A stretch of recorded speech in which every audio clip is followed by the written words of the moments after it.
I'm Tom Landon. Tonight we learn what it takes to become a world traveler.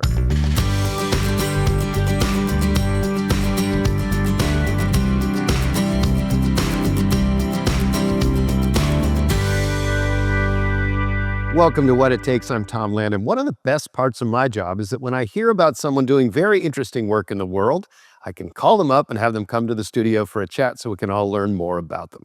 My guest tonight is Jermaine Coles. He's a multifaceted artist, producer, and travel vlogger from Roanoke who travels the world hoping to inspire the next generation of travelers. I'm also joined by Jermaine's former teacher and noted Roanoke educator, Dr. Marylen Harmon, who inspired him as a young boy to see the world for himself. Together, we're going to get to know them both tonight. Welcome to both of you. Thank you for having us. Jermaine, your original contact with us, we were talking about doing a show just about your travels and things, and you mentioned that you would like to have your former teacher join you. Tell me about when you first encountered Dr. Harmon in the classroom. Oh my. So it was sixth grade, and she was my sixth grade social studies teacher. And she made a huge impact on me because, as I told her before, I don't remember any of my other teachers' names, maybe one or two, but I remembered her. She made a huge impact on me. Number one, because she was strict on us. I remember she brought us in the classroom and sat us down and had one-on-one conversations because I was a goofball. I had ADD. I just wasn't, connected to the teaching. So she sat us down and she corrected us. But then she also inspired us to study Black history. And through that, which we'll talk about later, she inspired me to visit Egypt. I'm a former teacher too, not with the experience that you have, but it's nice, isn't it, when you hear a student tell you the impact that you had on them. Talk to me a little bit about your journey as a teacher. What made you decide to become a teacher? And I know there's some family history there. Growing up, my teachers were very instrumental to me, very strict, no play, no game. But education was a focal point. And of course, I came through segregation, and my teachers were forefronted. I could see how well they had prepared themselves and the struggle that they had gone through to get their masters and to get other degrees. And most of my teachers at Carver and Salem at that time, I would say at least 98% of them had master's degrees. And that was encouraging. So if they had that, they were definitely expecting us to go beyond. And at that time, the teachers that had the bachelor's degrees, the state of Virginia would send you out of state to keep from having you to go to the white colleges. So my parents went to Columbia to get their master's, and they alternated every other summer, which left us at home. And me being a girl, they sent me to an aunt and uncle. And I began to travel that way. But it was a missing link because my parents weren't at home together. But many of the teachers went to where they had families. And my dad had sister and cousins and a brother in New York, and my mother as well. So they chose to go to New York, and Columbia was open. What a fantastic school and a fantastic experience for them. And the state of Virginia paid them a stipend to go. Wow. And we lived maybe 5 blocks from Roanoke College. We could have gone to Hollins or Radford or anywhere else. They could have gone, but by the state making it separate, they could not. And they learned a lot going to Columbia and being. But that's a hardship because you think about going to school out of state now where, for one thing, we don't even think about long distance phone calls. It's just a phone call, and a letter took a long time to get from one place to another. Yeah. So when your parents went off to go to school, they were really gone, weren't they? They were gone for the whole summer. So my dad and my brother would be at home, and my brother learned to cook, gourmet cooking and all, and set the kitchen on fire. and to go along with some of the teachers like Mr. Waker and paint some of the schools. That was part of the summer program. And teachers, African-American teachers, were also painting walls in schools at that time. But my parents had kind of had a previous venture of doing that because they grew up in Pulaski, Virginia, and they could only go to the 9th grade because if you went to 12th, by law, you would have been equal. So my father's family sent him to Tuskegee, Alabama, put him on the train at 14. And 2 years later, my mom's family sent her. So that meant they were away, teenage. So they were used to going away for their education. Just to make the best of it and do. Yeah. And then by going to Tuskegee, their teacher was George Washington Carver. What? So Dr. Carver, my dad worked for him. My mom had to cook for him because she was dietetics too. And Dr. Carver taught them Sunday school. So it was all kinds of Carver stories in our house. And 30 years later, my dad became principal of Carver in Salem. Carver in Salem. And my mom was a first grade teacher. But all their lives, my mom walked 4 miles to school every day because she lived in Pulaski off of Door Highway. And those people were called the mountain people because they lived in the mountain. And there were whites, Indians, and African Americans, but they didn't have a bus. So my mom had to walk as a first grader. My dad just came off the hill down to the school, literally.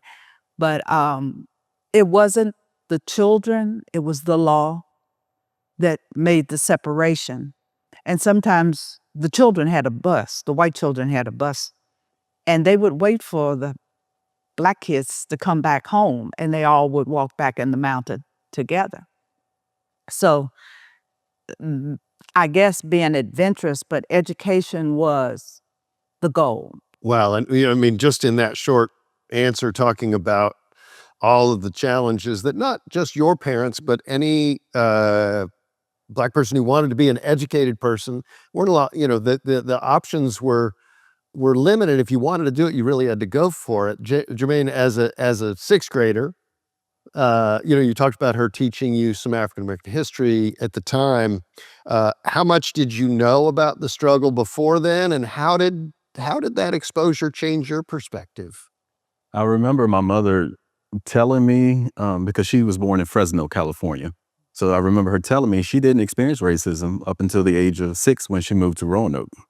She said that the students had eggs thrown at their buses, and her being a lighter skinned Black woman, she received flack from both sides. From the Blacks, they called her yellow banana. From the whites, obviously, some racial slurs. So I knew a little bit from that perspective, but it really wasn't until Dr. Harmon's class that I learned about Rosa Parks and Martin Luther King Jr., the depth of it. And again, her being stern on us, I specifically remember her bringing us back into the classroom after all the students left. She said, "You stay here, sit down. You stay here, sit down." And she told us, "You guys are not focused." She said, "We already have a disadvantage." And she might have not been allowed to do this, but she did it anyway. And it encouraged us because we realized, like, she's right. I'm making C's and D's because I'm bored. I'm bored of history. I'm bored of social studies. And for her, and after analyzing this years later, her bringing Black history to the forefront, even in Egyptology, me seeing Black pharaohs, nobody had ever told me this. Like, it made me more interested in learning history. And so I think that her as an educator, she went above and beyond what was constricted within the curriculum. And it was a step and somewhat of a risk because I included it. It was not in the textbook. And this was a time before students could take a Black history class, right? And I just incorporated it into the subject matter. For instance, if we were talking about Edison and the light bulb, then I said Lewis Latimer was an African American, and he invented the filament, the light wouldn't burn without the filament. But on a test, when they are asking the question, who invented it? Don't look for Latimer because he's not going to be there. Look for Edison. And so it was that kind of sliding it in, infusing it into the curriculum. And at times, it was not the easiest thing, but I had some others on my team, some teachers that didn't mind taking the risk too, and they were white. And so the science class would have a science figure to put in there, and the English or a writer. And in today's time, it's looked at now for the future to take it out of what struggled so long to get it in print. Now we don't want it in print. And one of my students, Amanda, said she didn't know what life was like until I had introduced a book by Mildred Taylor, Roll of Thunder, Hear My Cry. Yes. And she said it changed my life because I realized I had a place and things were different. And how that lady's life was realistic. Everybody didn't have a dog and a white fence and 2 children. So she just recently told me that, and she said it was difficult for us. But now as we talk, it must have been hard for you. And I said, well, sometimes you just make sure you do your work and do the best that you can, that nobody can come after you. And one of my teachers used to say, if a task is once begun, never leave it till it's done, be it great or be it small. Do it well or not at all. And that's what I tried to encourage in them. Do your best. You may not get that A, but you're striving. And whatever you're striving for, or your dream and your vision. And that's why I was so happy to hear from him. He says, I'm in Egypt. And I said, the vision of opportunity, to take advantage of an opportunity. And they have so many more opportunities than what we had. But to take it out of the curriculum means that's erasing us. All right. Right. And I want to step to that trip to Egypt and how you were inspired by that by the time in her classroom, and to talk a little bit about what you're doing now. So you went through Northside High School, right, and graduated. What happened after that? And then how did you get to the point where you're now traveling the world making videos? So after graduating from Northside, I went to West Virginia. So I went to Concord College, then transferred to Marshall University, where I graduated in 2005. After graduating, I ended up working with children. And my coworker, she said, Jermaine, when you read stories to kids, like you're very animated, have you ever considered acting? I was like, no. She said, well, you should. And so I auditioned and I got the role. And then I ended up in the leading role at a Christian theater in South Carolina called Narrowway Productions. And through that, I ended up bouncing to Pennsylvania to the largest Christian theater in the world, Sight and Sound Theaters. And then I started doing commercial, print modeling.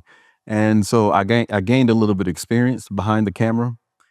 So I ended up teaching acting on film after school, and then started my own program, nonprofit, Fun Arts After School, for 5 years in Charlotte, North Carolina. And after that program ended, I said, well, let me go back to New York City, continue to audition. Did a little bit, and I said, you know what? I want to travel. I'm almost 40 years old at that time. So I said, it's time to travel. And so remembering number one was Egypt, but I started off going to Europe, Rome, Portugal, Sweden, Switzerland. But then I heard in my thoughts, I call it the God voice, travel with purpose. Okay, I have the knowledge of filming. I have a camera. And so I just started documenting my travels via the iPhone and recording. And that's how the travel vlog started.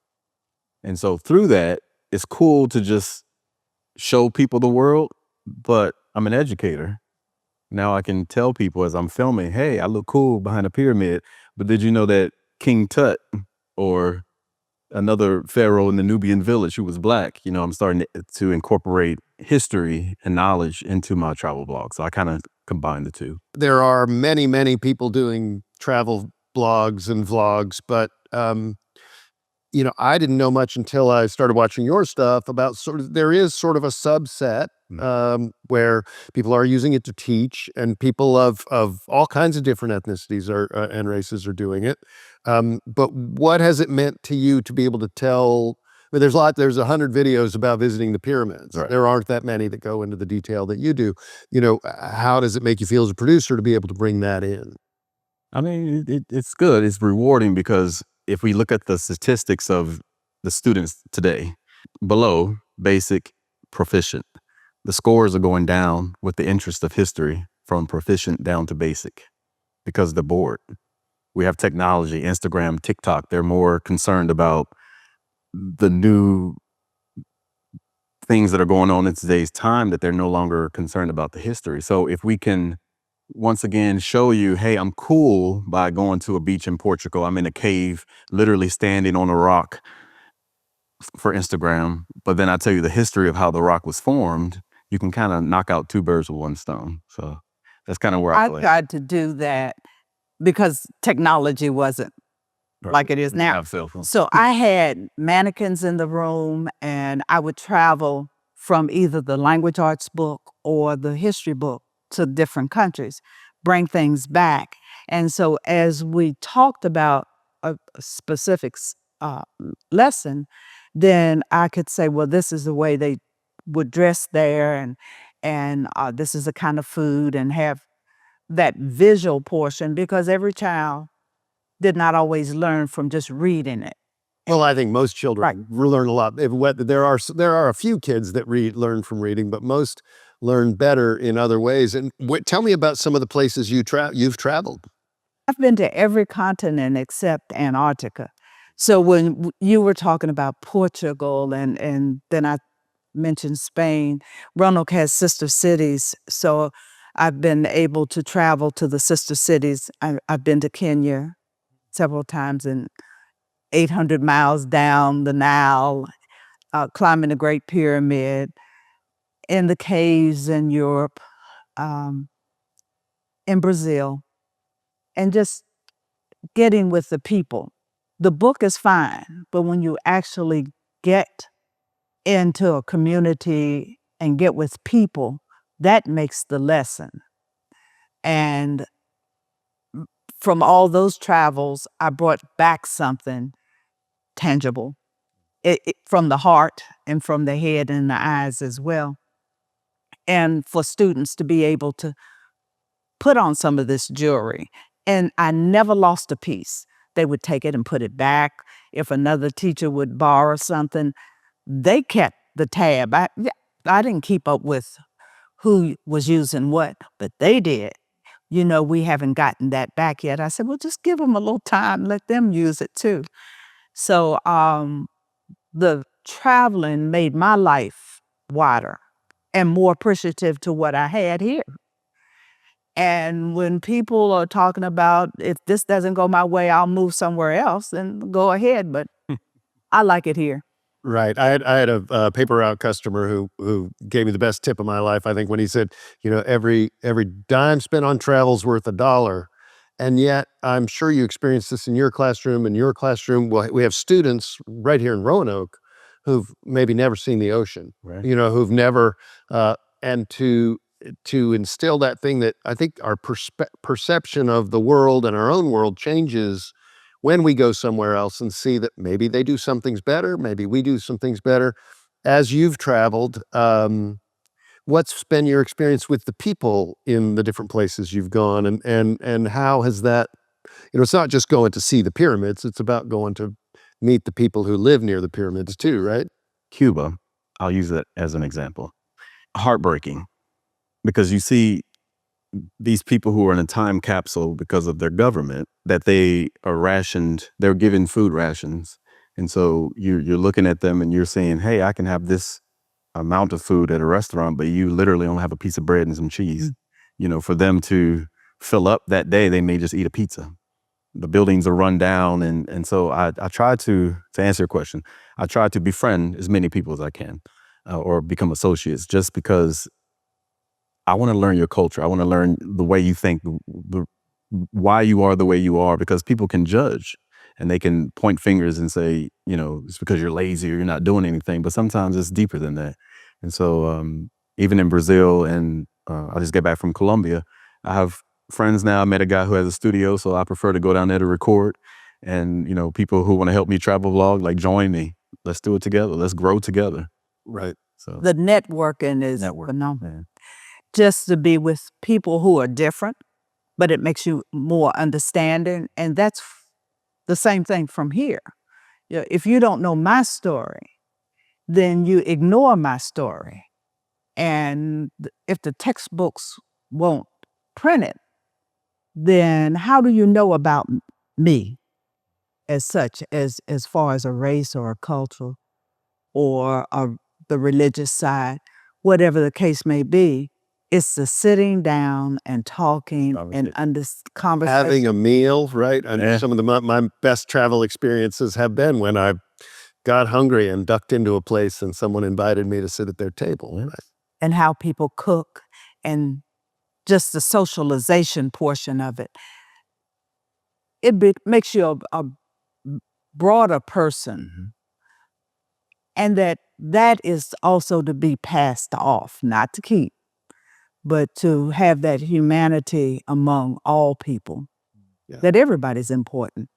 Absolutely. And so as you've listed some of the places you have traveled, anything, what's on your list of places you'd like to go? So there's only one place on my bucket list that I have not been, and that is the Grand Canyon. I just went there for the first time a year or two ago. It's fantastic. When are you going? I don't know. Wow. I would like to do a Route 66, that King Cole Route 66 trip. Play the music. That's right. Get a convertible. There's not that much of Route 66 left these days, but that's I can say that if you haven't seen the Grand Canyon, you don't really understand when people say it's really something until you stand there at the edge yourself. That's great. And so as you listen to this young man speak, having been a long-time educator, teacher, you hadn't heard from him in a while before he reached out for this show. Just what's it do for your old teacher heart to hear your impact on? My heart is pounding. I am so blessed to know that I did touch. You never know who you reach and who you touch in life. And to know that sometimes the tough one is the one that cares a lot about you. That's right. And seeing the potential in certain children, you're not going to sit in here and just pass the time away. We're going to make it and make it together. And so this is rewarding for me, an opportunity, yet humbling for me, that he saw something in me that he decided to listen, other than he knew he better. It wasn't just fear, right? It's clearly a little bit of fear every now and then is okay too. Sure. That happened to me too. Yeah, Jermaine, you were pretty adamant that you would like to have Dr. Harmon here. We got a few minutes left. Just again,